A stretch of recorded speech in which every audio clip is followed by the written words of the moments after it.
Down, down, deeper and down. Inflation is falling in Europe, leaving the European Central Bank with a big headache. I'm Andrew People, and here to discuss that and the rest of the Europe week ahead are Sarah Scholin and Nina Baines.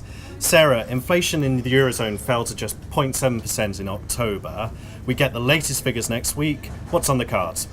Well, as you say, in October, the level was almost the lowest in 4 years. And the data we'll see next week, actually out on Friday, will show that it probably stayed around 0.7 or it just went up a little bit to 0.8.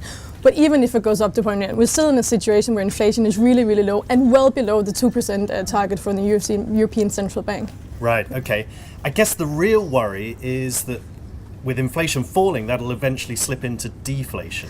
What can the European Central Bank do about that? Well, they have said that if inflation keeps falling, they have to maybe resort to some more monetary policy measures. And they have QE as a measure and also have negative deposit rates. Because the worry is that they're cutting rates to such a low level. I mean, how much further can they go, really? So I mean, the rates are nearly zero already, aren't they? Exactly. Yeah. They keep reassuring the market that they have other options in place, that their arsenal isn't empty as many people fear. And as you said, Sarah, QE is one of the options, something that the BOE, the Fed, Japan, they're all actually exercising at the moment. And it's something that's interesting because it was a taboo before for the ECB to even explore that avenue. But Peter Parrott did say, he's an ECB Governing Council member, he did say that, alluded to that, well, it is one of the options that the ECB could deploy. So it's interesting. Well, it's interesting in that way because right now the ECB can't start buying bonds from governments directly. They have to buy it through banks, so they have to buy it in sort of an exchange for finance as a security. So they can't just go in and buy Spanish government banks. In the it's way. pretty tricky policy to have in a Eurozone bloc with 17 different countries, right? And it's not US, it's not the UK, just one country. And as Constancio said this week as well, like they have discussed it is a possibility, but they just don't have the details on how to actually go ahead with this. And then the negative deposit rate as well, but then Draghi soon quickly poured cold water on that. So.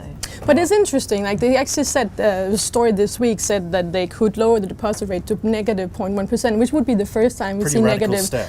It is, and it could cap the short-term rally in the euro, which the ECB would probably see as like a good side effect of this. Yeah.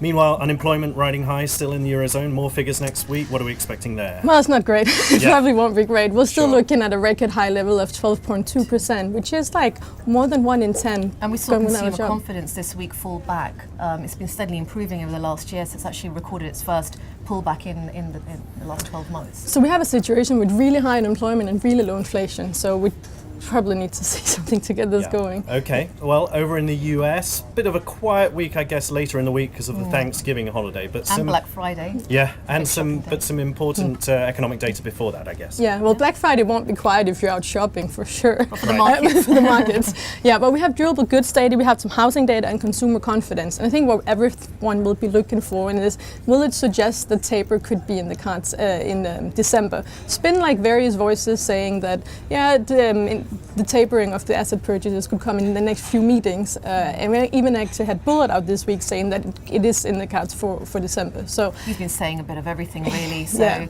I think markets are concentrating on Yellen, for instance, and Bernanke as well in the dovish commentary from that, because we saw the Dow Jones surpass 16,000 for the first time in history. So I think more focus on those two at the moment. Yeah. And here back in the UK, Nina, there's one pretty quiet week on the corporate front, but one company reporting that'll tell us a little bit about the all-important housing market, right? Yes, we've got Kingfisher next week, and they're better known for their subsidiaries like B&Q and Screwfix, for instance, and as you say, they are a DIY company as well.